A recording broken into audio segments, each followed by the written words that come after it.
Live from the 607, it's the Ocho Duro Parlay Hour, where we're talking everything going on in the world of sports. Join in the conversation on social media with the hashtag ODPH, because here we go. Instead of looking deep inside, every word I have to say, keep it simple. Welcome to an all-new edition of the ODPH podcast, better known as the Ocho Duro Parlay Hour. What's happening, everybody? Thank you for joining us this week. My name is Ken M. Joining me in studio, as always, you know him. He's the co-host. His name is Padawan J. Well, let me talk to you. Yeah. Folks, we have a lot to talk about in the land of the parlay of topics. But we have to address the elephant in the room first. Mm-hmm. And obviously, there's a lot going on with the Screen Actors Guild, and we do support them, and the Writers Guild. Yeah, if you've heard any of the stories that have been going on just over the years of the neglect, I guess you could say, or the mistreatment of just how the system is set up and works, it's appalling. The one story I can think of, the actor's name escapes me, but the gentleman who played Zordon in the Mighty Morphin Power Rangers series, the original series, he played the character in later iterations, I know that, but the story that was told about the actor who played Zordon in the original Mighty Morphin Power Rangers. For those of you, and I know Tom Craven is going to be screaming this. Yeah, he's screaming this at his car right now. But David Fielding? Thank you, David Fielding. He played Zordon, the head in the tube, if you've ever seen any episodes of Mighty Morphin Power Rangers. But the other thing a lot of folks may know, or some of you may not know, he was in every single episode of Mighty Morphin Power Rangers, the 1993 movie, or not the movie, the television show, and basically the story that has come out since the screenwriter or the Screen Actors strike started, and maybe this story was out before and it wasn't more publicly known, but a lot of folks have found out about it now. But so he played Zordon in every episode of Mighty Morphin Power Rangers because he's the leader, he's the fatherly figure, whatever. But he showed up for one day of work and was paid $150 and was never paid again. And this is despite him appearing in every single episode of that series. Atrocious. Yeah. Absolutely atrocious. So we understand why everybody is striking and trying to get a fair and better wage. Mm-hmm. And we absolutely support that 100%. So what does that mean for you, the listener, moving forward? We have been following the SAG-AFTRA news articles breaking out about what is involved with the strike, what is not. Mm-hmm. We are not members. We have to make that very clear. No. We are independent media journalists, I guess is probably the easiest way you can describe it. Yeah, I think that under their definitions, that's what we would fall under. Right. And as of the latest releasings of guidelines involving this, they put in their FAQ section, which we'll have the link to this in the liner notes of the podcast too as well. I'm an entertainment journalist. Can I cover movies and TV? The answer was yes. Entertainment journalists, whether they belong to a union or not, are not on strike. End quote. So, what does that mean for us? Just to reiterate, it's business as usual. Mm-hmm. And we are supporting the strike going on. The writers, the actors, because, hey, lost amidst all of the news with the actors striking is, hey, the writers are still striking. Yeah. That hasn't changed. That still has not changed. Yeah. So what we're going to be doing moving forward is in each podcast episode, we're going to have links up where if you want to go support, you can get the proper information about it. Because there's a lot of nonsense right now going around by people that don't know what they're talking about. Or they have good intentions, but they rush to be one of the first ones out there with the information, and they get the wrong piece of information, and it spreads like wildfire because it's the first one people see. Exactly. And I understand that people are trying to decipher about what's going on for them, and whatever the best decision is for you personally, if you're a content creator moving forward, that is your call. It's an unprecedented time, just because the last time there was a major strike like this was, of course, the writer's strike in 2007. Mm-hmm. And the creative landscape in terms of podcasts and YouTube channels and Twitch channels and blogs and everything else, just like how easy it is, was not what it was then. So you didn't really run into this issue because, yeah, there were podcasts, but not nearly as many covering movies and TV and entertainment type stuff. But times have changed and it's very confusing. Absolutely. So we're going to be doing our due diligence to follow it, and we are going to be adhering to the guidelines that are involving that. So if something should change from now until, unfortunately the end of the strike, then we'll adapt to it as we go. But as far as things have been going on right now, we've been consulting some people about this. I know 3FN had a great monologue about this on their show, so definitely give them a plug to go hear about it as well. They've been talking to people that are members of SAG, and they've got a little more information about that too as well. So just to close out with this very, very long intro, I guess, if we can just kind of sum it up that, because it's felt long since it's come out. Yeah. There's just been a lot of guessing about what's the right move to do, and I will just kind of end it like this. Whatever you feel is the best move for you, just get the facts moving forward and go buy it. Yeah, but don't be the first person to get the information out just so you get the clicks and you get the retweets and you get the likes. Because if you end up being wrong, a lot of people are going to come back on you and you're going to have to answer for that. So be sure you get the facts right. Double check, triple check, cross check, not hockey terms, but like cross check your sources and everything else. Because like we said, there's a lot of information going out and a lot of it's confusing. Yes. So just do your own due diligence. Find the proper sources and go by that. Yeah. And that's what we've done. We've gone to the official website. We've been watching that every day. And if there's some new news, then we'll adapt to it as we go. But as far as that quote that I just read on there, that's the latest we have. So that means it's business as usual for the ODPH. So we'll just kind of get into the show intro because you know what? I know we're going to give a little behind the scenes. We've been talking about this for 3 days now. I'm tired of talking about it. Oh, I am too. So let's just get into it, folks. For anything and everything that is the ODPH, you can find it at odphpodcast.com and always on that social media. Use the hashtag ODPHpod. We are kicking off this episode like we always do. We have to recap the latest episode from Disney Plus and Marvel Studios, Secret Invasion. So the series has been one that has been interesting to fans. Samuel L. Jackson reprising his role as Nicholas Fury, fighting off an alien invasion basically by himself. Yeah, pretty much. And the spy epic that is getting unfolded has now picked up a little bit of steam, albeit, though, there's only 2 episodes left after we are going to discuss episode 4. Y'all wanted shit to hit the fan, and, well, shit hit the fan. Congratulations, we're here. And I think this was going into our spoiler-free statement, which we give out before we review anything. So if you're new to this show, this is how we do our business. We like to give a spoiler-free statement. So we don't ruin anything for you. So if you haven't seen the episode yet, that's cool. We're going to give you our thoughts. Then you can go watch the episode. We give you the liner notes in the podcast so you can pause and duck out. Then when you catch up and you want to get into the whole conversation, it's right there for you. So nothing is ruined. That said, with a spoiler-free statement concerning episode 4, I really thought they hit the ground running a little bit and they picked up some steam. And where they went from here was definitely interesting. Pad, let me know your spoiler-free statement here. So, little peek behind the curtain. Just because of the way the dates we record this, it's several days after the episode has aired. And in the past 2 episodes, episodes 2 and 3, Promises and Betrayed, I had waited to watch the episodes just so it was more fresh in my mind. I wouldn't have to rewatch it. And it was kind of like, I'm all good to go. I waited to watch the episode 4, Beloved. I didn't watch it first thing when I got up on Wednesday morning just because I was planning on doing, I'm going to wait a couple days. I'm going to watch the episode, so I'm good for the episode, so I'm good for recording the show.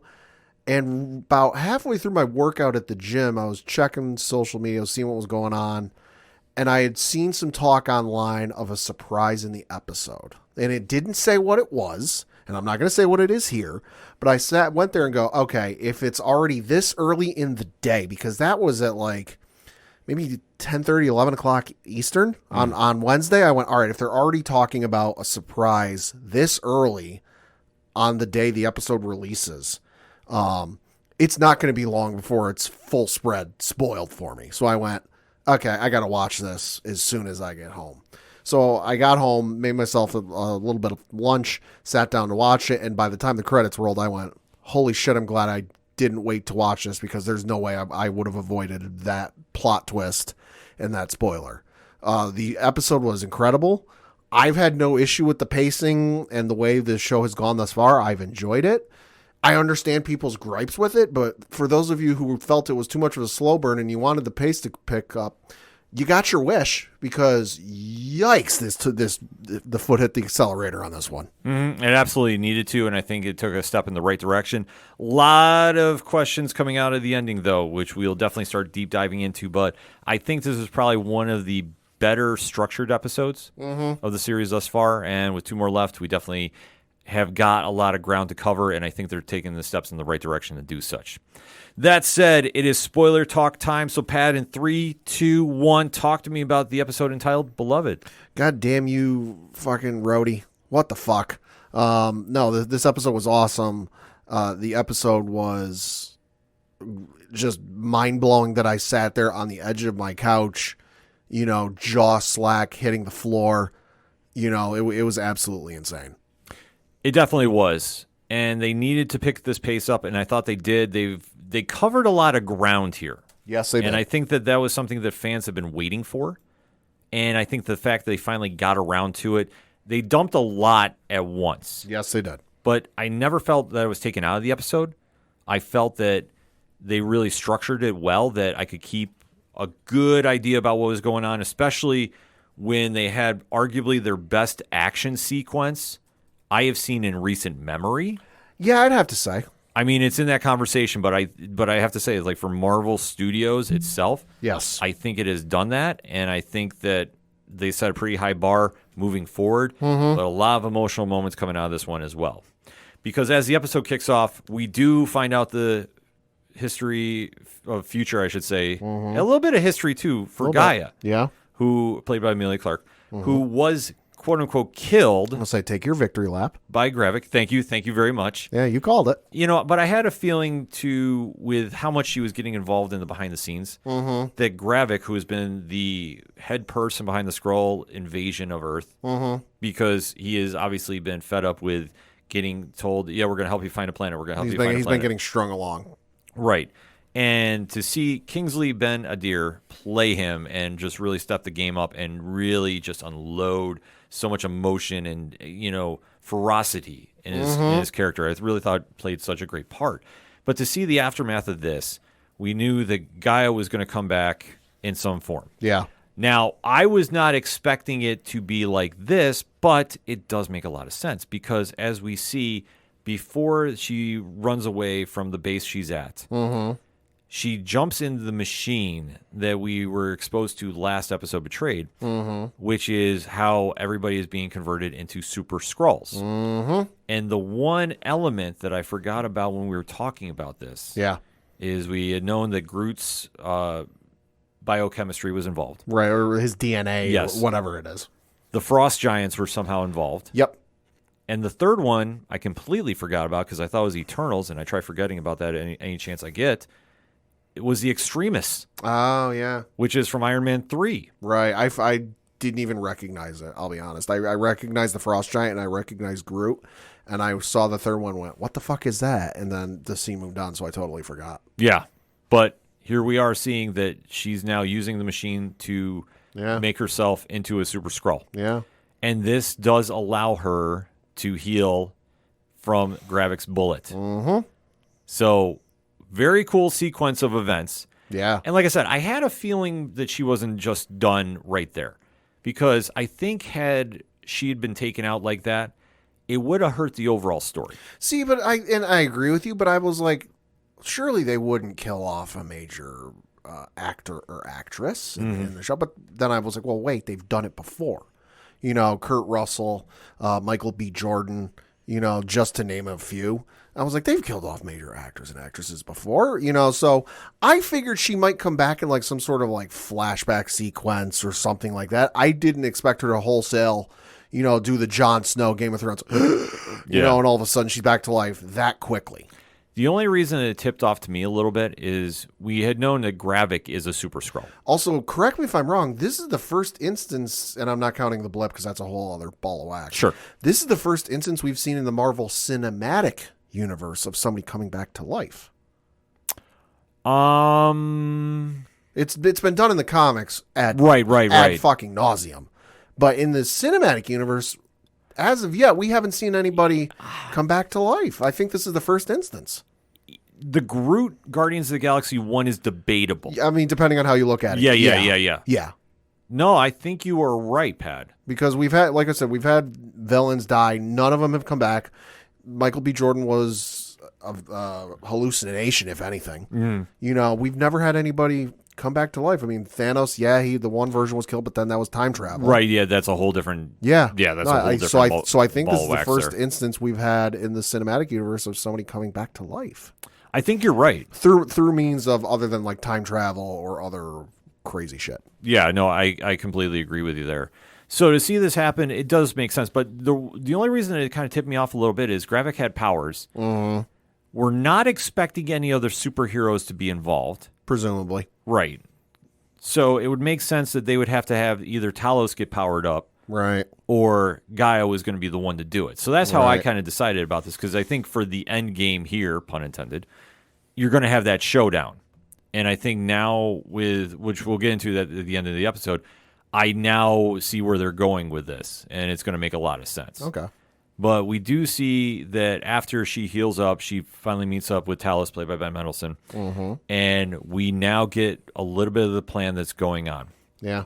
And then, Talos is talking to her as well, saying the president of the United States, President Ritson, is somehow connected in with this. And Or somebody close to him. yes. And we have to figure out what's going on there, because Gravik is going to make a play for him. And obviously, if you can get the president of the United States on your side, so to speak, or have somebody impersonate him, Right. that's going to get a lot of moving parts happening for what he's trying to do. You got to figure he's already got NATO, which is pretty powerful in and of itself. He's got the United Kingdom Prime Minister, also pretty goddamn powerful. And that's just the ones we know. Right. That's just the ones in this secret cabal, secret evil Illuminati type of thing. God only knows who else he's got in his control that, like, for appearances and we got to keep up some appearances. Like I've got control of, the head of China, or pick some other country. But it'd look real weird if they start being buddy with all these other nations they've had issues with for 50 plus years. So like I said, these are just the ones we know of. Yeah.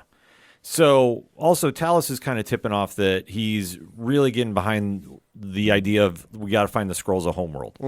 Fury has wasted his time. It hasn't gotten done. He's going to do this, but it all depends on if they can stop Gravik or not. Right. So Gaia is not happy to hear this. She didn't think the plan is all that strong. She's like, really, after all these years, I thought you would have come up with something a little better. Well, you have to realize about this too. She has been around Gravik long enough, and Gravik is saying the right things, but he's going about it the wrong way. Well, he's saying the things that are very popular. Right. And appeal to a lot of people. Oh, yeah, exactly. And especially for the Skrulls, this is kind of the situation they've been in since the 90s. It's like, okay, if not now, when? Yeah. So I can understand how he's spinning this to get people on the side. And Gaia is somebody that can see both sides of the playing field, so to speak. Yeah. Talos understands how to do the political side of things, because it's like, it's a great idea on paper, but it's not like a snap of the fingers that we can make this happen. There are ways to do this. But still, they have a good ally on their side with Gaia, and this will come in play, not this episode, but a little more down the road. Meanwhile, we go back to Priscilla Fury. And this is where fans were waiting to see what happened, because obviously we knew last episode she was a Skrull. And we did know that there was a voice on a cell phone that was saying that they were going to meet up. And we had an idea who it was, but we finally got the confirmation. Pad, who is the mysterious contact? Fucking Colonel James Rhodes. That's right. Don Cheadle, playing James Rhodey, That motherfucker. is an actual Skrull named Rava. And we do see the whole sequence of events that Rava has put out the hit about killing Nick Fury. Yeah, and we come to find out the whole situation of him getting quote-unquote fired, we find out didn't come down from the president at all. He made that shit up himself. Which is all playing part of Gravik's plan. So they're having this conversation in a church of all places. Yes, sir. While there's some sort of service going on. Meanwhile, at his home, relaxing, is one Nick Fury, listening in on everything going on. Because he's either got a bug on his wife or a bug in the room. I'm guessing both. Both. Because he's redundant like that. It's Nick Fury. This is how he does business, folks. So he is now catching up about everything, and he knows that Priscilla is come back to the house and try killing him. Mm-hmm. So she returns home, and there is this weird standoff. It's like something out of Mr. and Mrs. Smith. Yes. Which I got to admit, I love this scene. Mm-hmm. I thought it was very, very well played. Very well shot, too. I was just sitting there going like, okay, this is going to be interesting to see how Fury's going to handle this because... Well, and to see how this plays out. Yeah, because he seemed so calm about everything. And especially knowing that the woman you've been married to for we don't know how long Mm-hmm. has been a Skrull spy the entire time. And Charlene Woodward, who's played Priscilla, a fantastic job in the sequence too, because they're sitting at their dining room table and they both have guns on the table. Mm-hmm. And it's like they both take a shot at each other, but they both purposely miss. Mm-hmm. So after the drama is built up, Priscilla kind of lets it out about her whole story and how she took the identity of a dying patient. Mm-hmm. And just how the bonding situation happened there. Yeah. That she made a promise to the dying patient that she would never harm whoever she fell in love with. Well, I think at this point she was already kind of introducing Nick to this patient. I don't know if she said if she showed him a picture, but like she did say she described him to her. Yeah. To see if she would like him, and it sounds like she did, and yada. And she made, like you said, she made this promise that like, okay, you can take my life, you can take my identity. Because the thing we find out is in their conversations, she had a fatal form of cancer, I think it was, and she never told her family. So this is how, it's how the family never went, wait, you're supposed to be dead. Why are you still here? Well, to the family, nothing was ever wrong. Right. At least not critically. So she gets permission to take over the life, and she goes, hey, the one caveat, I like the sounds of this guy. Don't do anything to harm him. Mm-hmm.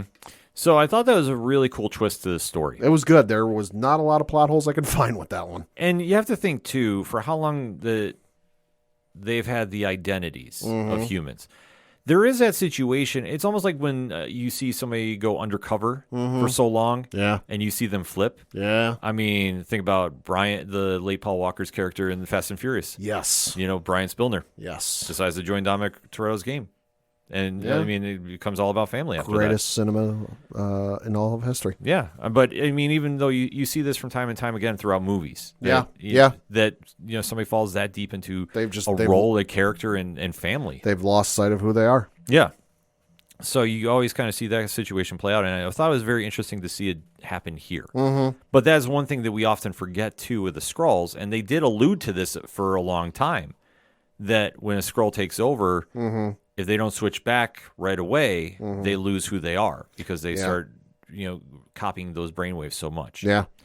So we do get a shift to Rhodey, or should I say Rava, taking a shower. Mm-hmm. And then they do the wipe thing from TikTok. Yeah. And that's revealed when Rhodey does a shift change back into human Rhodey. Mm-hmm. Meanwhile, when he comes out of the room, well, Nick Fury is sitting there and is... planting trying to have a drink with him. Yeah, some scotch that's been aged for I forget how many years. Yeah, which Rhodey kind of has an idea that something's not right. Mm-hmm. And he's worried about getting poisoned. And Nick is saying, listen, I'll have a drink with you. Yeah, no, I'll prove it. It's not poison. Yeah, Here we go. So glug, Nick, glug, glug. So Nick does. And Rhodey really starts hitting the bottle. Yeah, he does. Yeah. Ooh. So unbeknownst to him... There's a tracker put inside the liquid. Mm-hmm. So now Fury and Talos, who are still very uneasy working together. Well, at this point, because Fury's having this whole conversation about, hey, let's let bygones be bygones. I'm sorry I acted the way you do. We got to stick together. All the meanwhile, he heard the conversation between Priscilla and him, so he knows what's going on. Yeah. Which, to me, that scene was great because it's like, oh, he knows what's going on. This is awesome. Yeah, he's tipped off everything. Mm-hmm. So all the cards are slowly getting laid on the table. Mm-hmm. But this is where I think the episode really picks up ground because now they can track down Rhodey. Rhodey meets up with President Ritson, and Fury and Talos are now tracking him. because they're supposed to have a big summit with the leaders of Russia. And we find out Rhodey had so much to drink, the president can smell it. Yes. And he goes, we need somebody to get Colonel Rhodes a coffee. So they start going to the location of the meeting. Gravik and company ambush. Dressed as humans, speaking Russians, furthering the whole, it's the Russians attacking the Americans. It's the Russians retaliating against America for the bombing in Russia, further stoking that powder keg for World War III. Yep. So we do see some amazing action sequences here. Jesus. Like I say, this had to be one of Marvel Studios' best events. So like the choreographers for this, Recently, yeah. Easily. Like I say, this was freaking amazing. And you're seeing just the cars getting blown up. You're seeing Gravik just leading the troops into battle. The fucking presidential motorcade's got a surface-to-air missile launcher in it. What the shit? Yeah, I mean, the business has picked up moniker has definitely been applied for this. And Dermot Mulrooney's character, President Ritson, he's trapped in his vehicle. He's upside down unconscious, so he has no idea what's going on. Yep. So at this point, Fury and Talos have to go lead in and pick up the Secret Service that's with him and try fighting back. So you do see, like I say, some great action sequences going on here. You do see Gravik use his Super Skrull powers for the first time. Yes, he does. So instead of just seeing the Extremis healing factor, you do see him use the Groot branch stranglehold, I guess. Which is wild to see. Oh, yeah, it's crazy. And I love how they did this interpretation, not following the playbook of the Marvel Comics universe. Right. Because, I mean, it would have been easy to do, but obviously with the Fantastic Four rights, they wouldn't be able to exactly do it. But the fact if they can kind of make this a thing moving forward where you can splice multiple DNAs. So it doesn't have to be the Fantastic Four. Right. It can be, random heroes and villains put together. I think there's a lot of open doors to really run through this. Right. But this is an awesome sequence, and you're seeing about Talos, who's really understanding the temp in the room fighting. He has to make the run to go save Ritson, and during this, he gets shot. So he is wounded. He's not killed, though. We can tell that it's affecting him, though, because he's got a half human face, half Skrull face, and it's freaking some people out. Yeah, so the humans there are not sure what to do. Fury has to tell them, like, don't shoot him, don't shoot him, don't shoot him. Yeah, because Fury apparently had the wherewithal to call in a strike team for backup. Well, Fury understands what's going on. I think now, it was like a weird moment after he made peace with Priscilla. Yeah. He got down to business. Yeah, he was back to the Fury we know and love. Yeah. And I don't think a lot of people picked up on that. No. But literally, after he got out of that meeting, he was back to basics.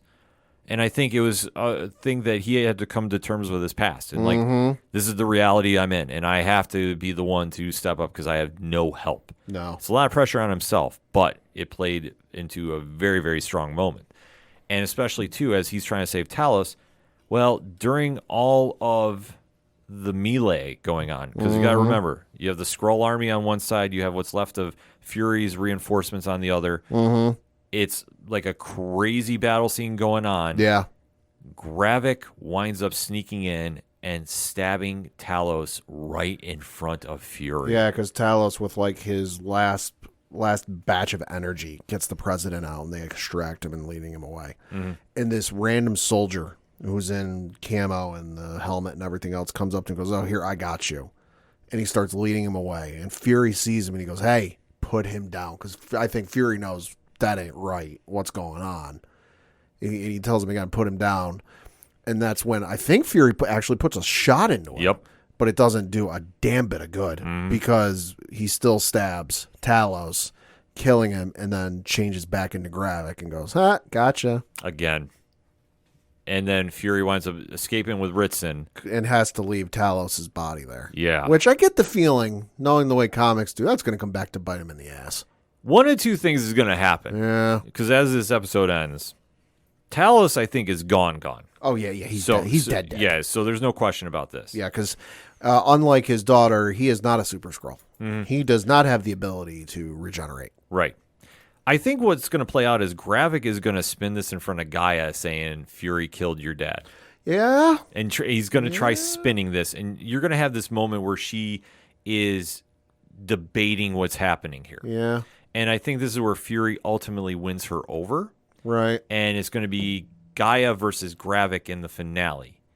And I don't think either makes it out alive.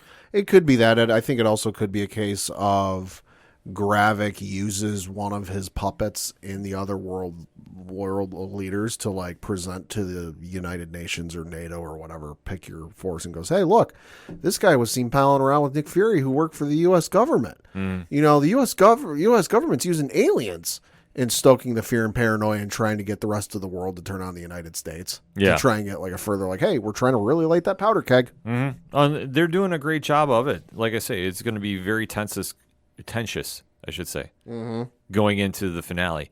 But I also think we have one more reveal, and I think now it's becoming more evident to me. Fury is a Skrull. Maybe. But you think about it like this. He's been able to see Gravik in his different forms each time. Yeah. Now, granted, it could just be he's very skilled at this. Yeah, he's been around him enough. But I almost think that whoever the agent is that's supposed to be Fury is just that far gone into Fury's mannerisms Yeah, maybe. that he's like now really believing he is Nick Fury. Like, as crazy as it sounds, I think that's ultimately how it plays out. I did hear a crazy rumor, though, online. You remember at the end of Winter Soldier? Fury standing at his grave? Yes. What if Fury actually was dead and this was the replacement and he's been there the entire time? Oh, okay. I mean, granted, I don't know how that works and how they can retcon it with the snap and everything, but Yeah. Well, there is a lot of in-between time from when he gets killed in that movie to when you see him again. right. Food for thought. I also think Rhodey turned after Civil War, or at the end of Civil War. I agree. When he was injured. He got injured, and then we saw him rehabbing at the Avengers Complex, somewhere in between there. Yeah, I think you're right about that too.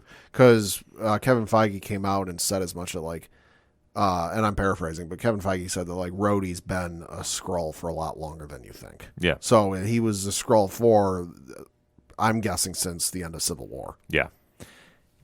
A lot to digest here. But Pat, final thoughts on the episode. Incredible episode. Like I said, people wanted shit to hit the fan, and boy did it ever. And that makes next week's episode, or this week's episode, must-watch TV. Yeah, I agree with you. This was probably the best episode they've had thus far. Agreed. A lot of payoff for events that we thought were going to happen. I was very shocked that Talos is killed, but I think that that's going to be the spark to get Gaia on Fury's side, I could see it. leading for the ultimate showdown between Gravik and Gaia. And I think all bets are off about who walks away from that one. But I got to be honest, I'm hoping Gravik lives. Like he gets, put into the raft or whatever the max jail system is. The one they had the Avengers in. Yeah, because he's been such a great character, and I don't want to see yet again somebody killed off. That's a villain that this doesn't happen in the comics. Like, not every villain gets killed off after each battle. So I'd like to see Gravik stick around, but I think ultimately, like, him and Gaia is the showdown that's going to happen. I think Fury takes out Rava, and I think that we go from here. Arguably, the Marvels, I guess, pending. I mean, because I think we'll probably get a Carol Danvers appearance in this show, or Monica Rambeau. I think you'll get somebody. Yeah, it could be. Because I don't know if they can wrap up everything with how it's going. I mean, obviously, I don't think we're gonna have a Secret Invasion 2. Probably not. You never know, though. But crazier things have happened. But there's a lot of interesting theories to digest, but a strong episode nevertheless. A lot of things happening. So you know the deal by now. ODPH Society, hit us up on that hashtag. Let us know your thoughts about Marvel Studios and Disney Plus's Episode 4 of Secret Invasion entitled Beloved. We're going to take a quick break. We'll be right back. Do you like comic books? What about movies and TV shows? Well, we may be the show for you. We're Hops Geek News, a weekly podcast that discusses comics, movies, and TV shows while featuring a beer of the week. Every week we chat about what we messed up on the week before, and then we dive into what we're reading and watching, as well as some news. We then wrap it up with a geek-themed topic of the week. You can find us anywhere you listen to podcasts by searching Hops Geek News. Cheers. Coming back for another segment on this edition of the ODPH podcast, and it is con season. Con! That's right. It is the time of year for the world-famous San Diego Comic-Con International taking place July 20th through the 23rd. And we are going to give you our preview of events because obviously there's been a couple card subject to change. Yeah, especially with, as we mentioned in the opening of the show, with the writer's strike going on and the Screen Actors Guild strike going on. You might look through the panel list, and there's some of these panels that probably won't happen. The only one I know for certain is not happening is there was supposed to have been a panel for the upcoming Dune film, the sequel to Denis Villeneuve's movie from a couple of years ago. That's not happening. So we're going to stick away from those, just because, again, with everything going on, odds are they're probably not going to happen, but you never know. But so we're going to stick to some stuff we're pretty sure is going to be happening. Absolutely, because there's still the biggest word of everything going on here with this con is comic. Oh, I thought it was con. Well, it's not a con because it's a convention. Well, I guess you could say that too, Pat. I guess you could say that. But as far as I am concerned and as far as Pat is concerned, it is all about the comics, and there's a lot of great stuff this year. Are. So we definitely have to deep dive into it. So what we're going to do is kind of go through each day, Thursday, Friday, Saturday, Sunday, what jumps out to us, what we think is like when we read this is going to be like, you need to go check this out. So all the information that we are getting from this is coming either from our press outlets, which we'll definitely shout out, or comic-con.org. So, Pat, kick us off. Yeah, so the first one I'm going to mention takes place, and all of these times are Pacific time. Takes place on Thursday, July 20th from 11:15 a.m. to 12:15 a.m., and this is the Mattel WWE Elite Squad Fan Panel. And the description of this reads, quote, "The Mattel WWE Elite Squad defends their title as the action figure champions of San Diego Comic-Con with all new WWE action figure reveals and WWE superstar guests. Join hosts Sam Roberts and Johnny Gargano. Oh, let's go. For a star-studded panel featuring the Mattel design team and superstars from WWE," close quote. So this is obviously the panel they have every year at San Diego Comic-Con where they unveil the newest line of Elite Squad figures of the pro wrestlers, what's going to be coming out. And I know for those of you in the collecting community, especially the pro wrestling figure collecting community, y'all are a wild bunch. I've seen the lengths you go to get these figures. I applaud you because that is a length I am not willing to go to myself. I agree. But that's going to be one to definitely tune in for, and especially if you got kids, look out for the news on social media, what they're announcing. If you got a kid who's into pro wrestling and they want to figure, hey, check out what gets announced at this panel. Might be an early Christmas idea for you. This panel is a little more than just your average toy reveal. And we've seen, a lot of surprises happen at this. And if you're a WWE fan, you definitely want to be in attendance for it. Something tells me you're going to have adrenaline in your soul. You're going to have something, Cody Rhodes. Maybe. At a guess. I'm just guessing. At a guess. We kind of have to throw it in there. What else you got lined up, Pat? The next one I've got takes place on Thursday, July 20th from 11:15 a.m. to 12:15 a.m. And this is the 9th annual Musical Anatomy of a Superhero Film and TV Composer panel. This one is one that I think everyone who is there should attend because I am a film score lover. Some of my favorite albums are film scores, but this one is just nuts if you're a superhero movie fan. Moderated by Michael Giacchino, The Batman, Spider-Man No Way Home, Thor Love and Thunder. Oh, by the way, it's not listed here, but he did Rogue One, and he did at least the last 2 Star Trek movies. Dude knows his stuff. Leading Hollywood composers, Christoph Beck, who did Agatha Coven of Chaos and Shazam Fury of the Gods, plus Ant-Man and the Wasp Quantumania soundtracks. Laura Cartman, who did the Marvels soundtrack, Ms. Marvel's soundtrack, and the soundtrack for What If. Benjamin Wallfish, who did the soundtrack for Flash and the first Shazam movie. And then Christopher Lennertz, who did the soundtrack for The Boys and Agent Carter, along with David Russo, who did work on the Gotham Knights, Pennyworth, and Gotham soundtrack, discussed the challenges of creating the musical landscape of the superhero genre. The composers explain the process through unreleased music and video clips for upcoming and recently released projects. So, obviously, you think of superhero movies, and obviously, Danny Elfman's Batman theme comes to mind. John Williams' Superman theme comes to mind. The Avengers theme comes to mind. Oh, yeah.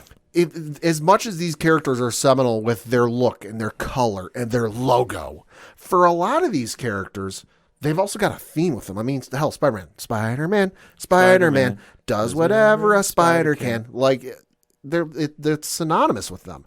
So if you're in attendance, definitely recommend you check this one out because you might not think about it, but music, very important to the superhero genre.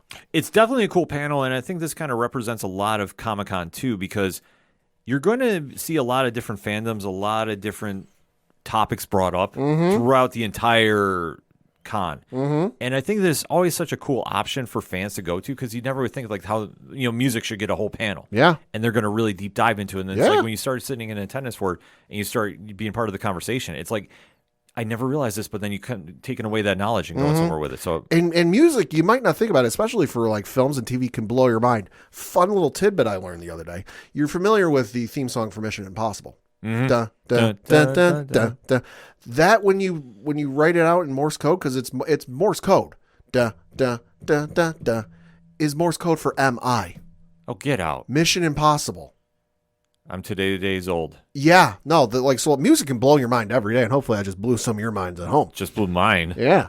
Next up, also taking place on Thursday, July 20th from 11:45 a.m. to 12:45 a.m., Pokemon bringing iconic animation to global audiences.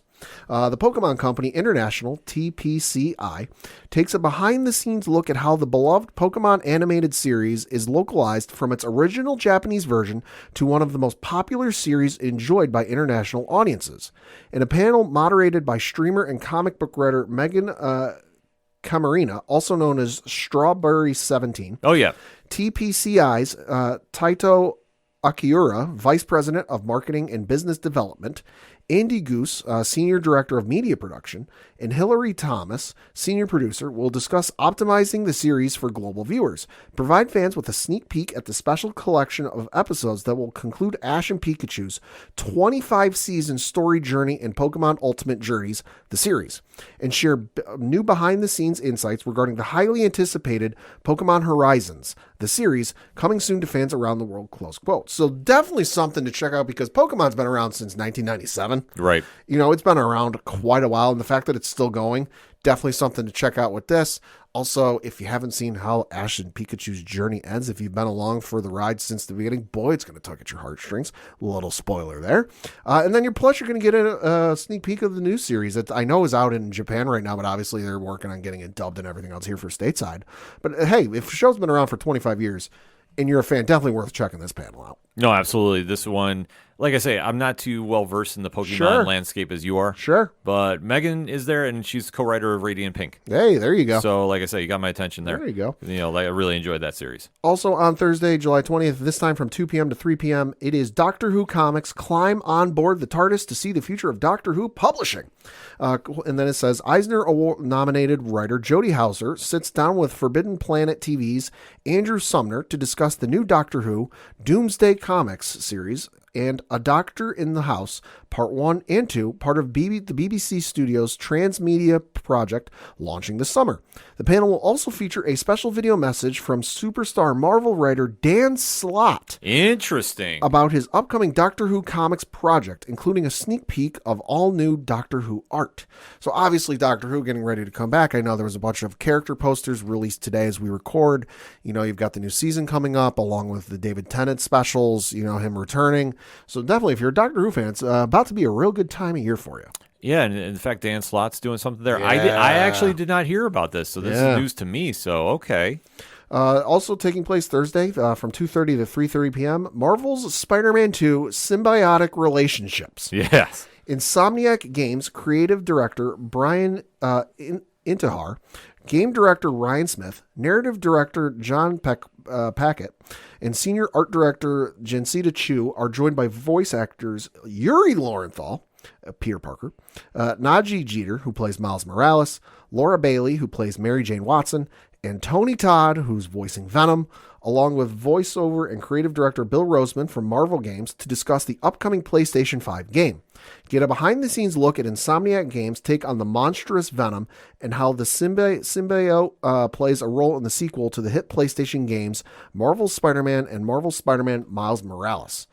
So this one is going to be insane. I know the first footage came out about maybe a month ago now. Mm-hmm. It looks fucking insane, and I cannot wait to play this. Hopefully we get a little more footage out of this, but we'll see. I would imagine so. I think this is probably one of the more anticipated panels of the weekend because obviously that game, I don't think people outside the video game world realize how big that game is. It's so good. Like, that's the whole thing. It's won universally fans over. Like I say, like, it is just one of those games that, like, it comes off, like once every like 5 years, there's always that game that just everybody has and everybody plays and everybody raves. Yeah.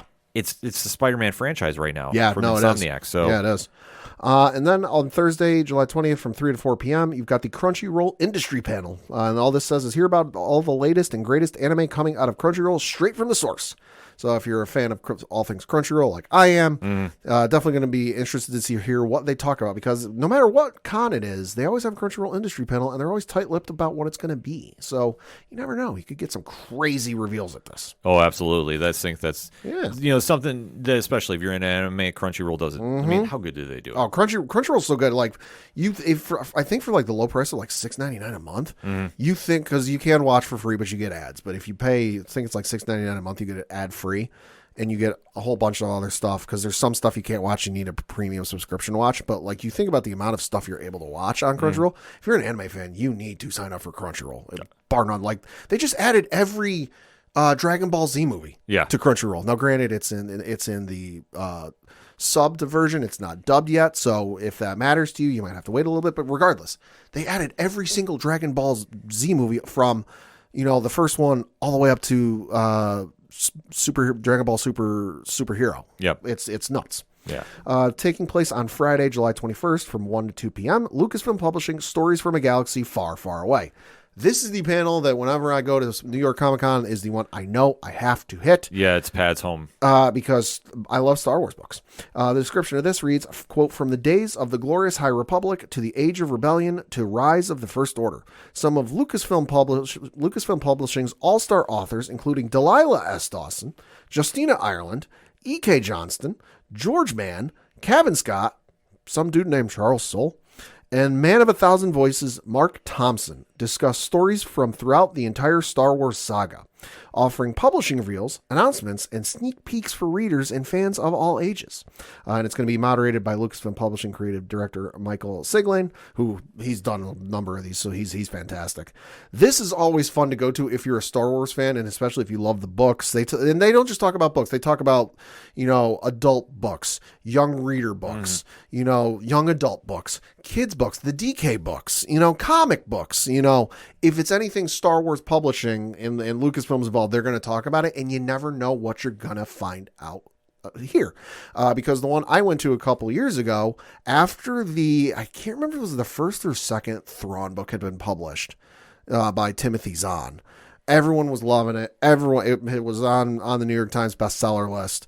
He dropped, so they're talking about, all going through the panelists, what have you been talking about, or what have you been writing about, how have things been going, blah, blah, blah. He just decided to casually drop on the entire audience, like, oh yeah, I've been working on some stuff, writing some treatments. I submitted my first copy of first draft of a new Thrawn book last week, and everyone's like, What? So you never know what you're going to find out at this panel. It's fantastic stuff. No, absolutely. Like I say, this is Pad's go-to, so if you're ever at a con and you want to meet Pad, He will be there signing autographs in the second row. Yes. Like, that's how he rolls. And then lastly, and certainly not leastly, on Friday, July 21st, from 2:15 to 3:15, Weta Workshop celebrating 20 years of Middle-earth. Weta Workshop presents a 20-year retrospective on creating imaginary worlds. Richard Taylor, co-founder and CEO, Weta Workshop, Gino Acevedo, Senior Prosthetics Supervisor for Lord of the Rings, Weta FX Creative Art Director, Daniel Falconer, who's the Senior Designer for Weta Workshop, and some of their crew take a look behind the scenes in the Lord of the Rings 20th anniversary year. Jed Brophy, actor stuntman for the Lord of the Rings trilogy, will host a Q&A, and there may be a surprise return to the stage for a fan favorite. They will also reveal our Return of the King 20th anniversary Masters Collection collectible. So if you're not familiar, Weta Workshop is the crew that designed all of the armor, all of the prosthetics that look so goddamn lifelike in the Lord of the Rings movie. Yeah. Because they were real. If you're not familiar with their work, go do a Google search. It's absolutely stunning stuff. I know they've done some other movies. I know we got to see it up close and personal at one year for Comic-Con when they did, I forget the movie's name, but there was a movie coming out that they did the work for that I'm like, oh my God, I could tell, I'm like, this is Weta. This is incredible. Yeah. It's very detailed. It's like down to the most minute stuff on there. It's incredible stuff. So if you're in attendance, definitely go check this panel out. Yeah, it's one of those things that you sit there and you're kind of like, I never realized how much went into it. Like we all kind of take it for granted sometimes. Yeah. And then when you see it like broken down how they do it there, And just up close. like, yeah, it's just like, holy crap. Like, Yeah. You never process Yeah. that. It's like the minute stuff like on some of the armor that you're like, okay, why would they put that there? Nobody's ever going to notice that in the movie unless they're going like frame by frame. But that's just the level of dedication and love they have that they put it there. Yeah, it's wild. So my list, it's a little longer because, like I say, I have a lot of comic stuff I want to break down. So that's why I wanted Pat to get his stuff out of the way first because, like I say, he's got a lot of great picks. But me, I'm going heavy comics. First one up for me is on Thursday at noon to 1 p.m. Pacific. IDW has a very cool panel going on for Star Trek entitled Star Trek More Bold Than Ever. Hey. Ever before. So the description reads, never before has Star Trek been bigger or bloodier. IDW group editor Heather Antos and writers Chris Cantwell, Colin Kelly, and Jackson Lansing, we know them as the Mind Hive there, Hive Mind, they're going to be giving us an inside look at Star Trek's Day of Blood, the first ever Star Trek comic crossover event. Ooh. So Interesting. if you haven't been checking out everything going on with IDW and Star Trek, they're putting out some really good books. And like I say, this is the first ever Star Trek comics crossover event. Yeah. So they're going to have a whole star-studded panel. It's going to be a great time to be in attendance for. So if you are able to get there, you definitely want to make sure you swing through. Next up on Thursday, 12:45, Gotham City. So me, I am always a super fan of going to this because one of my first panels I ever went to was at New York Comic Con, and it was the Gotham City Batman book panel. So anytime that we can do something like this, and like I say, it's a great entryway into like one of your favorite characters. So you always want to kind of see when they're doing a line, panel like this. So reading the description right from DC.com, whether it's the past, present, or future, Gotham City has been the backdrop for some of the greatest stories in DC history featuring Batman, his allies, and his foes. Join storytellers Tom King, Teenie Howard, Colin Kelly, Jackson Lansing, Ram V, and a surprise guest or two to find out what's to come with the Dark Knight and other superheroes and villains, making Gotham City their place to be in the DCU. And Belleen Ortega, I'm sorry, that was blended together on the press release here. So, yeah, it's a very star-studded panel. You definitely want to check that out. And like I said, if you're into Batman, you want to really get an insight what's going on. The lineup right there is amazing, and they will put on one hell of an entertaining panel. So you definitely want to check that out. Also from DC, because I did not realize that this was this day. Okay. 11:30, so right before this panel. Okay. Between Two Toms. Tom King, Tom Taylor. Well, shit, that better be standing room only. Yeah. Just going and talking comics. So I could listen to that all day. yeah. Nicola Scott and Mitch Gerards are going to be in attendance there as well, too. So, that is going to be an amazing panel. Yeah. Like I say, the Tom's talking. Yeah. I don't really need that much else to sell me and say, take my money now, but yet here we are. Yeah, really. So that is going to be one you definitely want to check out. There's also one at 1 o'clock, and this one caught my eye. And when you read the description, you're going to be like, oh, family affair, families that create stories together. And you're not going to piece this together until you start seeing who's coming there. Okay. But it's Scott Snyder, Jimmy Palmiotti, and Amanda Connor discussing creating stories and following in the footsteps of their family members. So this is 1 p.m. that's going to be taking place on Thursday. And they're going to be talking about a lot of the books they do. And this is just a cool concept because Scott has a book coming out with his son, Jack, entitled By a Thread. And that'll be coming out on Comixology at some point this year. I don't know. I'm hoping to lock Scott in for an interview for that. So fingers crossed. But I think this is just such a cool thing that you're going to hear about the families that work together on comics and just that whole process that goes into it. So I am telling you, I really think it's going to be a must-attend panel if you're out there. So you definitely want to keep that on your radar. And then there is a couple big ones that are going on, one of which from Boom Studios. And this is it's Morphin Time with Boom Studios. So reading the press release from Boom Studios and Hasbro celebrates 30 years of Mighty Morphin Power Rangers storytelling and comics pad. Mm-hmm. So Melissa Flores, Megan Carmena, and series editors Allison Gronowitz and Daphne Plevin are going to be for a roundtable discussion of the history of the series, an exciting look at what's next, and some special surprises. I preach this all the time because I think the line of Power Rangers books by Boom is must read. It is some of the best stuff on the market. And if you have not been reading what Melissa Flores and Simona Di Gianfelice have had coming out, oh my God, you are not ready for what is next. The Darkest Hour is going to be kicking off very, very soon. I'm sure we're going to hear a lot more details about that. And if you're not familiar with that, you need to get familiar. Perfect time to jump back in on that series because, like I say, the year-long story arc, as the last I knew, is going to be kicking off at issue 111, and that is going to be coming up very, very shortly, so you don't want to miss that. Nice. Also, there is a company that is making a big splash, and I'm going to tell you right now, I feel they might take the crown for winners of San Diego. You know how we usually give our gold, silver, bronze? Yeah. Distillery is making a big splash Thursday, Friday, and Saturday. Okay. So reading the press release from Distillery, Thursday, 2 p.m., the Great Distillery live draw with Tula Lote, Jacques, and Mirka Andolov. The greatest comic artists of the 21st century collide in this once-in-a-lifetime event. As Tula Lote, Jacques, and Mirka draw in real time while answering questions about their process and world building. Process that, Pat. That's wild. In real time, they're going to be drawing and answering questions and explaining everything. The quartet will also answer questions about the future, or about their books for Distillery, a new creator-owned publisher devoted to releasing oversized prestige comics, including The Devil's Cut. Hey. And this is going to be something for comic book collectors. If you did not pre-order The Devil's Cut, you really need to track a copy down when it comes out. And they have got so much stuff going on. Like, I'll even just break down the whole Distillery lineup here. Friday, 2:30 p.m., Scott Snyder and Jock. I don't think I need to say anything more than that. Probably not. But I will. Like I said, this is all coming from the Distillery press release. In the course of a decade, Scott Snyder and Jock have single-handedly resculpted comics' greatest mythological foundations, beginning with their provocative, character-defining run on Detective Comics.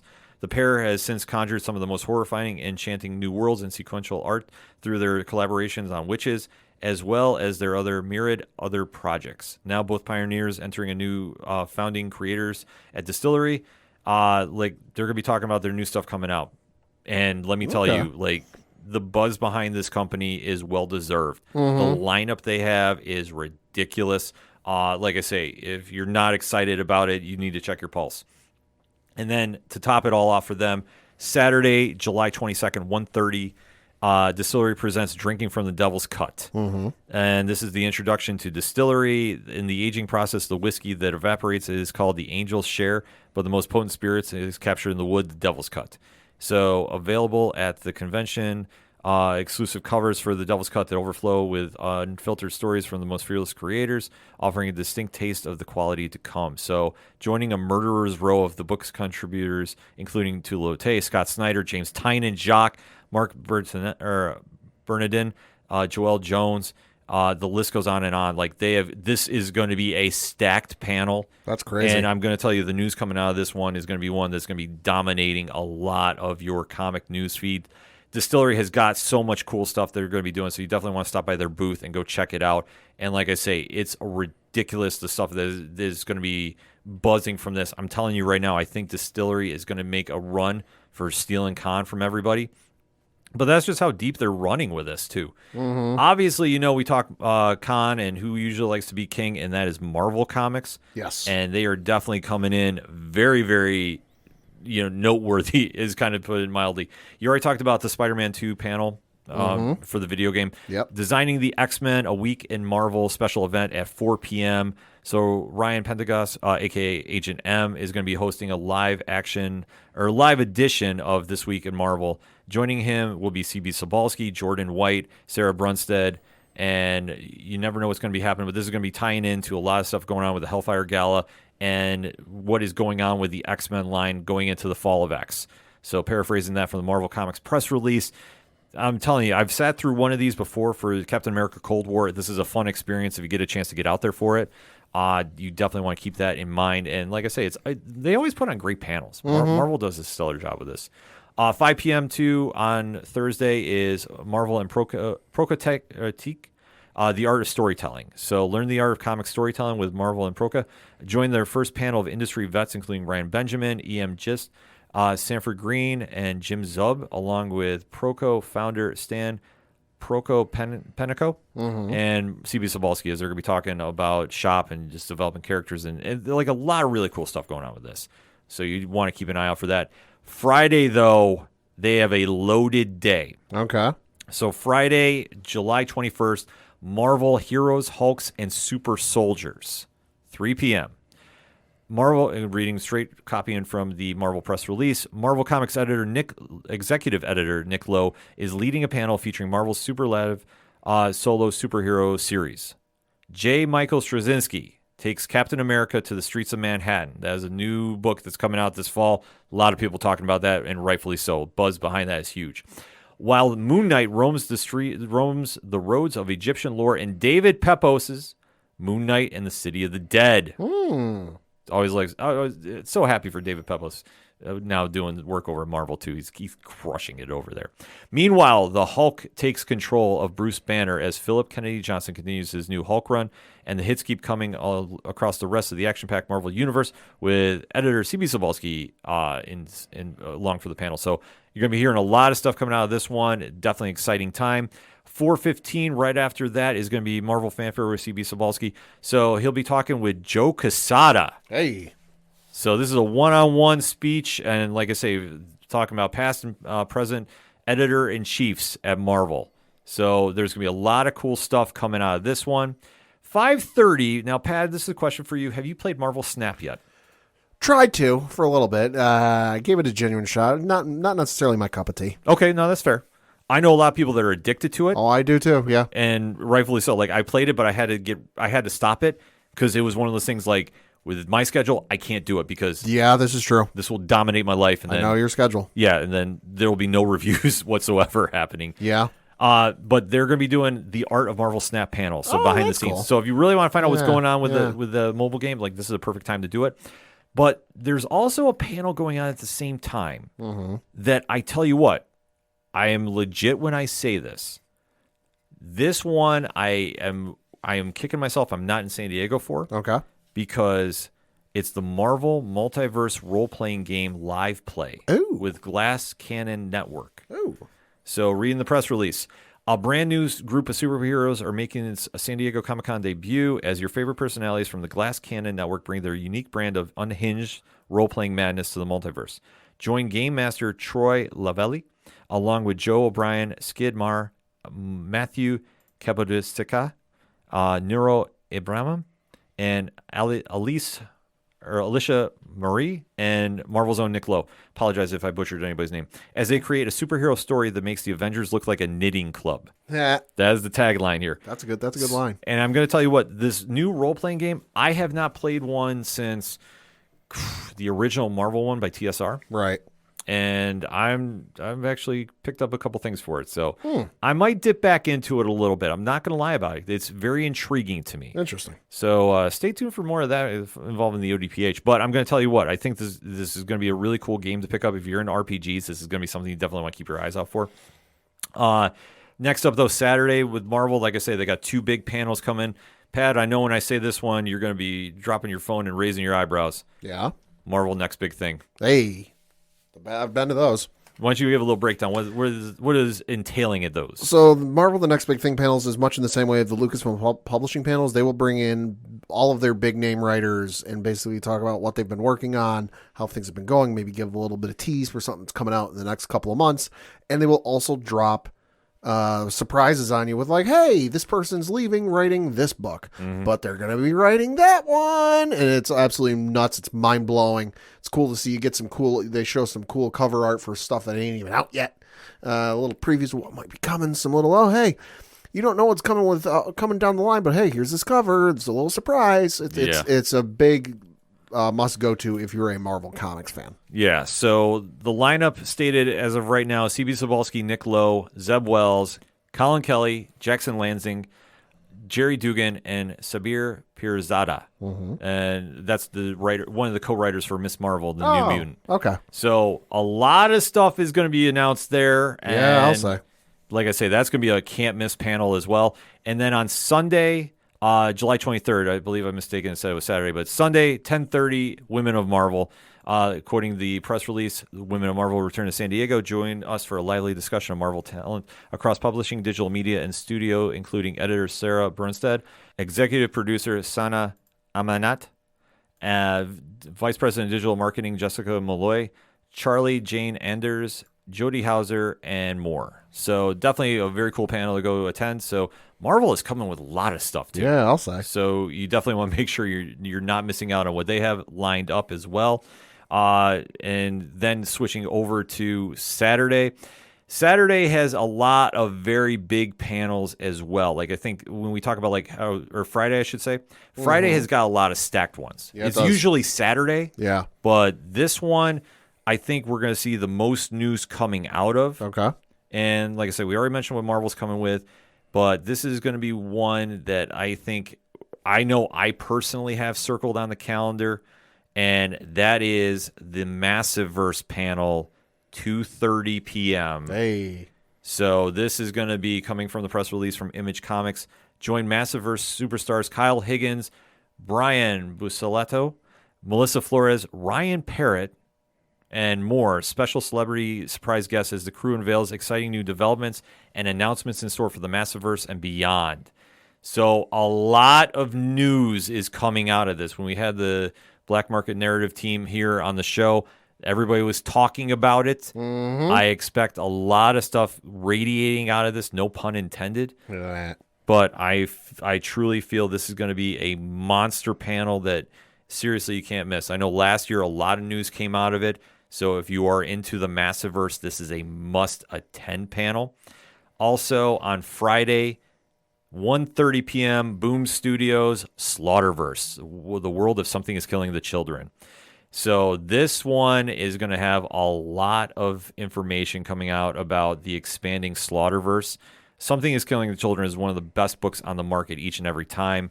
And if you have not picked that up, you need to go get on board ASAP.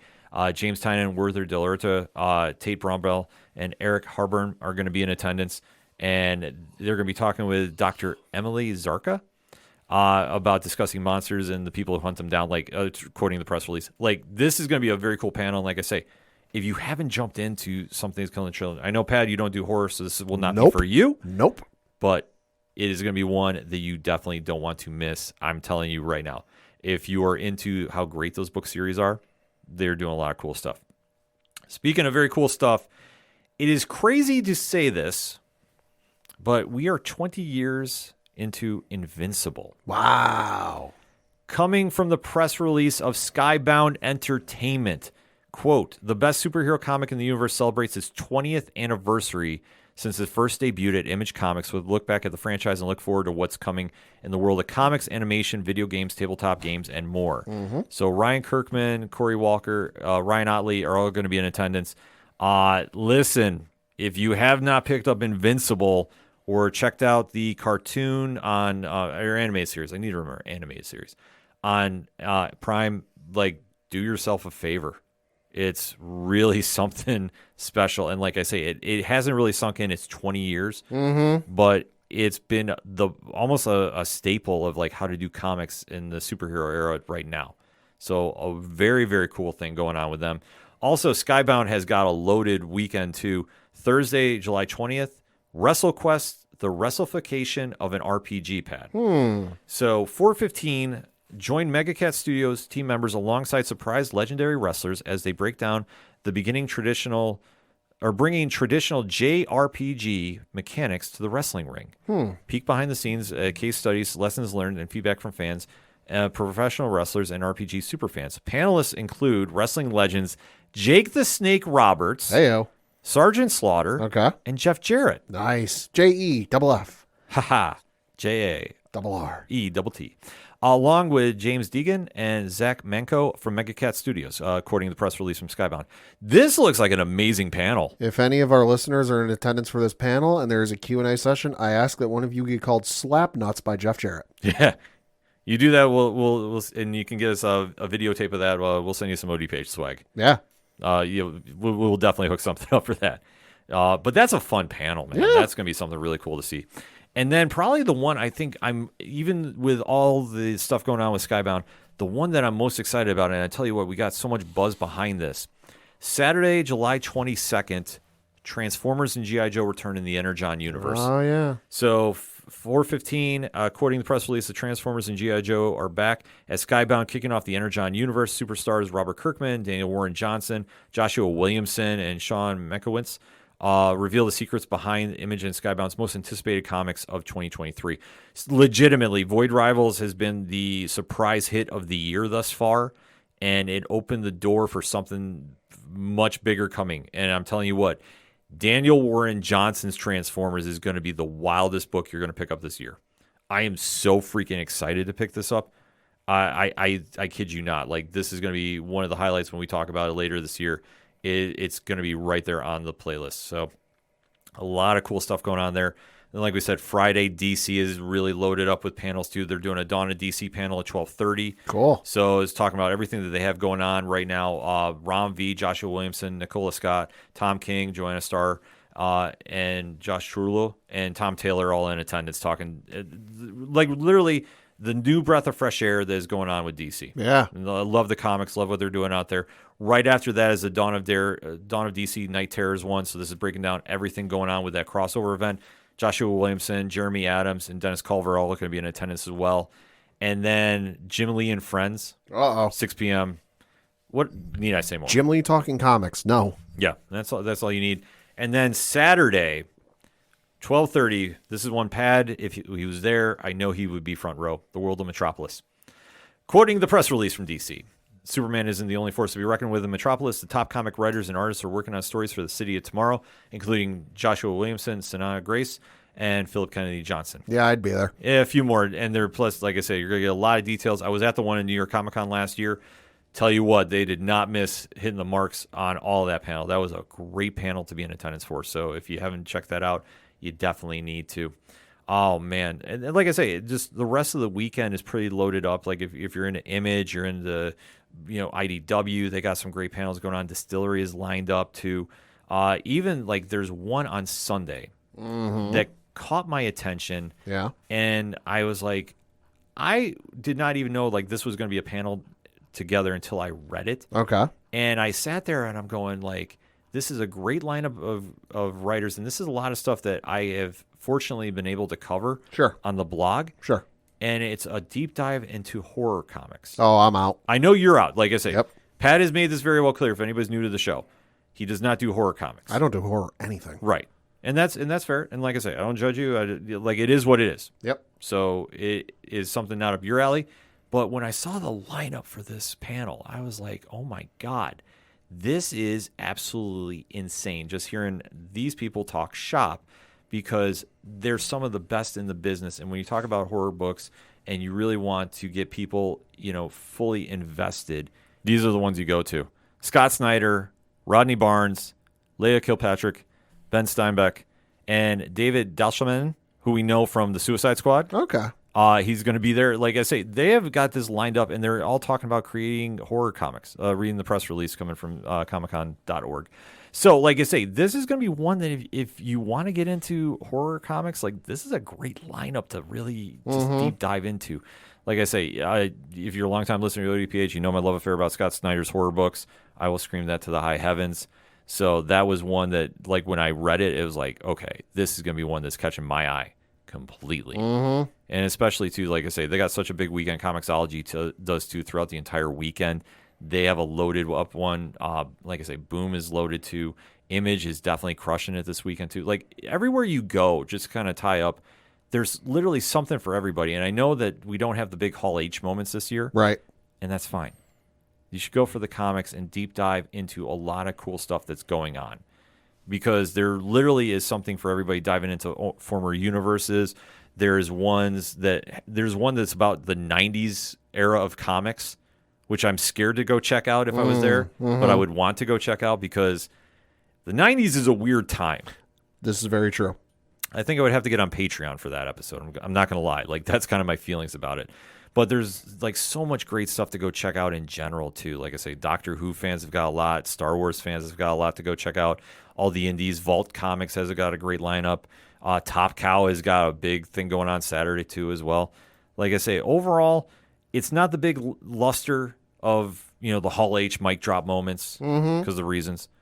But getting to the basics of comics, this is a loaded day. Like I say, Friday I think is the most loaded day for me. Saturday's got some huge events too. Sunday is always kind of a little quieter today, but there's still great panels on Sunday. And then you just take a look at overall like the news coming out. Like, Pat, is there any like one panel that you heard there and you're like, okay, that's my go-to? Star Wars. Love the books. Love what they're doing lately. Cannot wait to hear what gets announced at that panel. I mean, yeah, that's got to be up there for me, too. Like I say, Massiverse is a huge one for me, but I'm honestly saying Distillery, I think, is going to be the one to catch everybody. It's generating a lot of buzz, and unless you're, like, really into the comic scene, you don't realize the impact it's going to make. But I'm telling you what, they're going to be bringing a lot to their panels, too. And especially, make sure to go check out all the booths there.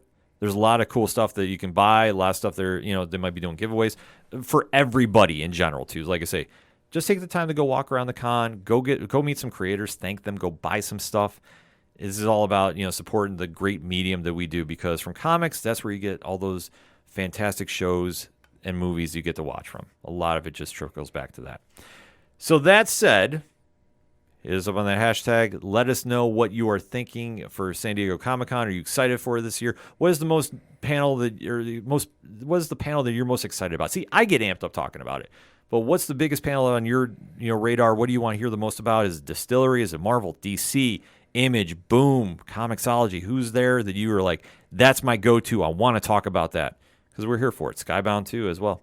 A lot of cool stuff. But until then, we're going to take a quick break. We'll be right back. Hey guys, it's Alan Dunford here from Top Hat Studios, co-writer and co-creator of Pocus Hocus and Grandma Chainsaw, and you guys are listening to the ODPH podcast. Gotta be down to the punch, 'cause they can't bring me down if I'm already under the ground. Coming back for the final segment on this edition of the ODPH podcast. Pad, what you got? Got a couple things to talk about sports-wise. I'm going to start off with the local minute and looking at the Binghamton Rumble Pony schedule from this past week. They had a short 3-game series at home against the Somerset Patriots, that of course being the AA affiliate of the New York Yankees, because they were coming out of the All-Star break. They had a game on Friday, July 14th, where they lost by the final score of 4-2.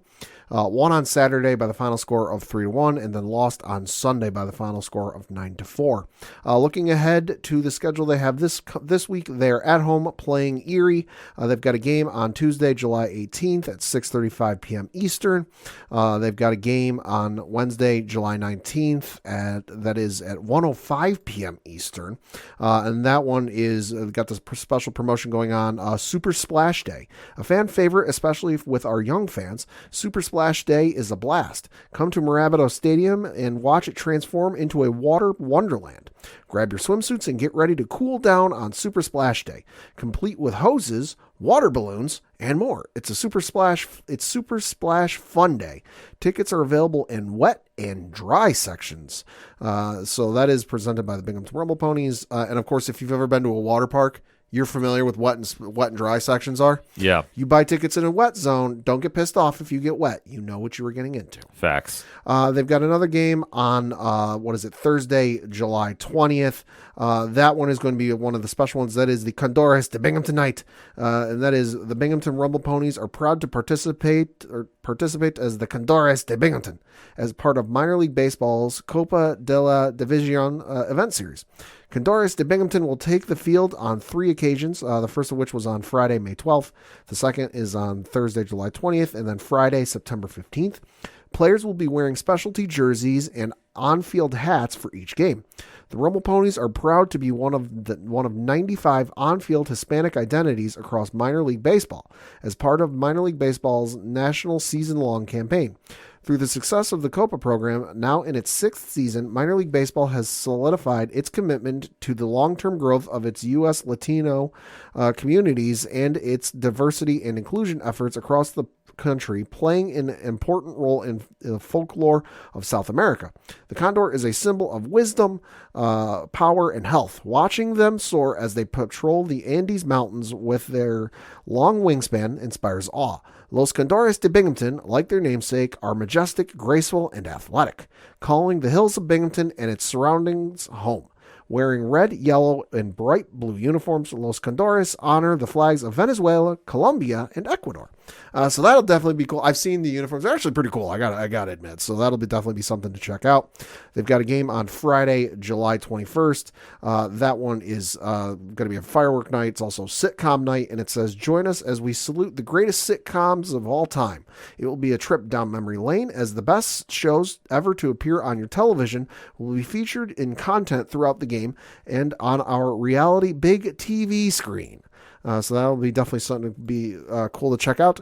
They've got a game on Saturday, July 22nd, which that's another 607 Saturdays, which that one is celebrate the amazing communities within the 607 area code. Each Saturday, a different town will be featured and highlighted. Come show your love for the Rumble Ponies and your hometown. So this one is also going to be a superhero night, and they're giving away Rocket Raccoon bobbleheads.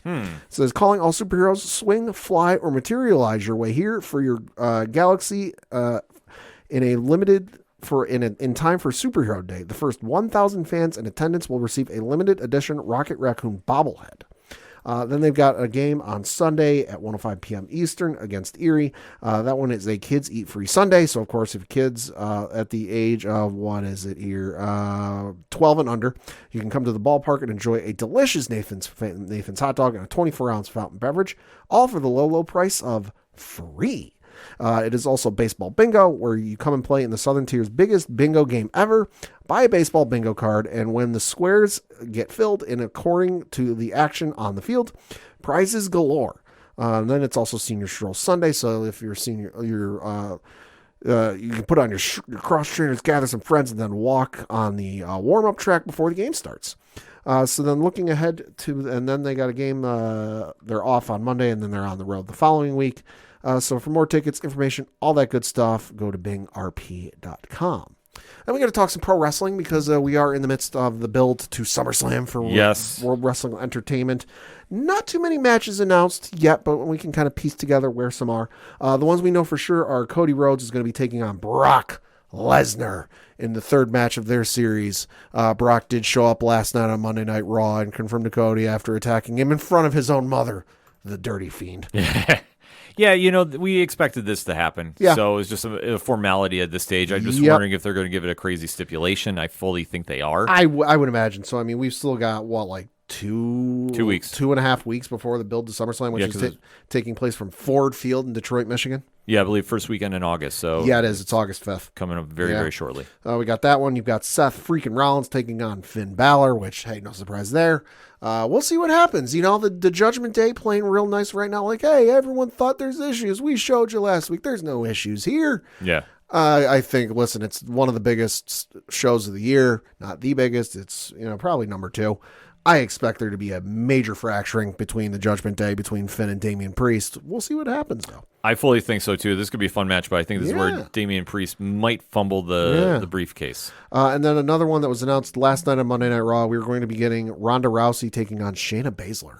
No shock here. Baszler, I'm going to call right now, is going to win. Yeah, with all the reports that Ronda's leaving, she's got a hard out date, and the rumors that she's going to be putting over Shayna on her way out. It's going to be a good match for Shayna, put her over, and Ronda on her way out. I think it's a good thing for all parties involved. Yeah, no, I agree. Not announced, but hey, it's probably going to happen at some point here. They just got to announce it yet. We're going to be seeing Roman Reigns take on main event Jey Uso, the real Tribal Chief. That's going to be an incredible match. It's a great shirt. I mean, the question is, do they make the title change there? I don't think so. I think all signs still point to Cody Rhodes at WrestleMania next year. But wait and see, ... Yeah, and then the rest of it, kind of waiting to see. There's not too much built yet, but hey, we still got some time. Right. I mean, that's the one good thing is There's some rumors and there's some innuendo, but nothing's real solid. If you follow the rumors and you watch Monday Night Raw, you're like, all right, I might be able to see how they set that up here, but we'll see. Right. I mean, that's the one nice thing they're doing is they're giving time to build stories. I always hate raining on parades, but, unlike AEW where, we have a pay-per-view coming up and we don't have any matches announced, really. I mean, we talked about this at great lengths on 6 to 7 TWS last night, so make sure to check that out on your favorite podcast provider. But, I mean, WWE does very, very well about building and investing in getting a match to where it needs to be. Yeah, it's all in. It's taking place on August 27th, 2023 from Wembley Stadium in London, England, where there is like over 65. I don't know what the firm number is. I just know it's over 65,000 tickets sold. So it's one of the biggest shows in England history for a pro wrestling event. I'm looking at the Wikipedia page, which let's scroll down. When was it last edited? The page was last edited on the 14th of July, 2023. So 4 days ago. There's a section for basically the top, a little intro like, hey, here's what this page is about. It's a section for production. Then you've got background and storylines under that. Then you've got references and external links. There is no card or match announced for this show. Hell, we don't even know where it's going to be broadcasting from. Yeah. Whether it's going to be television, whether it's going to be Max, or whether it's going to be pay-per-view. There's a lot of moving parts going on with that. So I guess it would just be follow AEW social media and you'd be able to track it down. But, I mean, that's the one thing that, not to go completely raining on them, but it's an area that they need to improve on. Yeah. Because obviously they sold out, and that's a big win for them. I'm not taking anything away from them. No, absolutely not. But it's a big win, and they just need to really invest this because they're going to run a pay-per-view right after it, too, with All Out. Yeah. And I gave my thoughts about that on 6 and 7 TWS. And the one I was really driving is they have a pay-per-view for Ring of Honor this week that has slowly been put together, and there's been stuff that's leaked online. Yeah. But is it going to be enough to get a fan base fired up to spend $40? Yeah. That's the question you have at hand. And that's something that, I'd love to talk to the ODPH Society about. Or, AEW, they know how to get a hold of us. This is true. We can talk. They got the email. We remind them every week you have our email. So if you even want more pro wrestling content, though, 607 TWS on your favorite podcast provider. But before we get out of here, you know how we end the show. We got to talk comic picks for the week. Pad has said pretty much it's all San Diego. So that's where you need to go focus on. So I'm leading off mine. A lot of stuff on Comixology this week. Like I said, the originals line I always recommend to. It's a couple, really interesting books. So if you're looking for a unique read, Money #1 and Simulation Theory #1. So that would be something to go check out from them. Also, there's so much stuff coming out from Image this week. It's ridiculous. Oh, yeah? Yeah, this one was, I think they got such a monster week. Big Game #1. Okay. Now, it's Mark Millar and Pepe Larraz. I don't know anything about this. Right. I did see a still image that I don't know if it's real or not. So I can't even speculate. Okay. Any preview I saw, the cover is just blank right now. But anytime Mark Millar has been dropping something lately, it's been huge. So I'm going to tell people right now, this will be something to keep on your radar. Big Game #1. But on my playlist, though, I got to say Battle Chasers #11. That is going to be one that I cannot wait to dive back into and really start hyping up a lot. If you listen to the ODPH for a long time, you know my love affair with this series, so I can't stress that enough. Void Rivals #2. So this is the one that kicked off the Energon universe for Skybound Entertainment.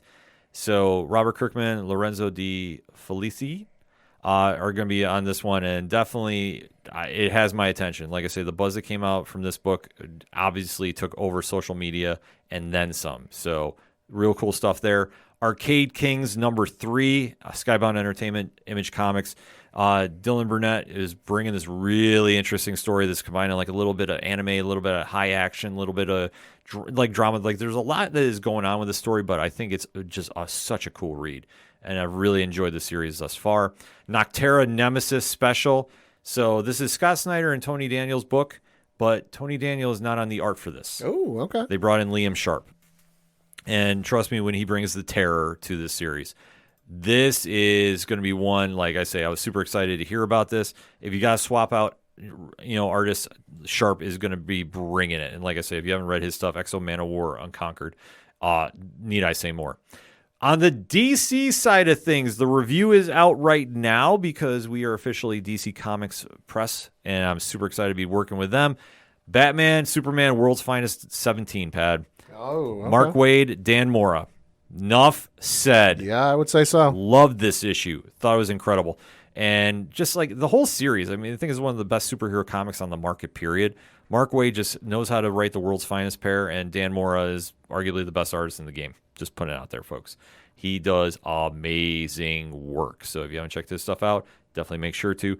X-Men Red number 13. That is one that, like I say, the X-Men line is going to be heating up, especially coming out of San Diego Comic-Con. So it's a good time to get on board now and see what's happening there. And then last but certainly not least on my list, Something is Killing the Children, number 31. The return from hiatus. What else can I say? James Tynion, Werther Dell'Orta. Erica Slaughter is back in a big way, and I cannot wait to see where this story is going because obviously how things were left hanging last time we saw her. This is a series that is definitely picking up some steam, so if you haven't checked it out, you need to go check it out. Like I say, a lot of really cool stuff happening there. And honestly, hit us up on that hashtag and let us know what you're picking up at the comic shops going into San Diego Comic-Con weekend, because there's going to be a lot of reviews coming out this week too, especially Power Rangers Hyperforce and Radiant Black number 25, the monster issue for the Massiverse. That's coming out on Nerd Initiative, but I actually have a bullpen that's writing some reviews this week, Pat. So we got some new voices going to be covering some comics on there. So if you want to find out the best that's going on in comics, obviously nerdinitiative.com, odphpodcast.com. We got your hookup. Definitely holler when you read it. And as we always say, go out and support your local comic shops wherever you are at in the world. They're putting in a lot of work to get you those books, so definitely pay it back in tenfold. That being said, Pat, for anything and everything, it is the ODPH. You can find it at odphpodcast.com. That's it for this week. So for the one and only Padawan Jay. Fuck the Astros. I'm your host, Ken M. Thank you as always for listening to the ODPH podcast, better known as the Ocho Duro Parlay Hour. See you next time.